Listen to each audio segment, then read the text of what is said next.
And we'll have updates from Gavin throughout the afternoon. A new campaign has been launched to give members of the public the power to call referendums. The one-year initiative wants candidates running in the upcoming general election to sign a declaration calling for the introduction of the People's Referendum. Sean Defoe has the details. The one-year initiative wants a People's Assembly to be set up 6 months after the election. This assembly would have the power to call a referendum to stop or change legislation. Ethna Hogan from the group says while it would allow people to call a vote, they couldn't do it over every issue that takes their fancy. People, who aren't too sure of it kind of go, oh my God, you'd be having a referendum every second Sunday. And that is not the case. The structures and the system and the process is tight.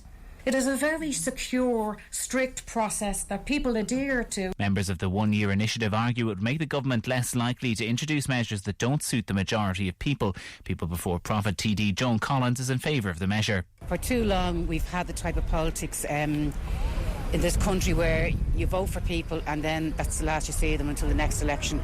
I think this type of participatory politics brings the people back into the equation again. As is independent TD for Waterford, John Halligan. Very many people can become very easily disillusioned, as they have, for instance, with the last government, with so many promises are made. So I think that what people are saying, and we get it everywhere, is that we want a right to make a decision. We asked these people what they would call for if they had the power to initiate a referendum.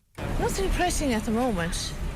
I think the government is doing a good job. I'd like that abortion would be outlawed, and I hope they don't bring in another referendum. I'd like to have a referendum on a basic income. The idea that I would have is that everybody would start with €300 a week. Sean Defoe, Today FM News.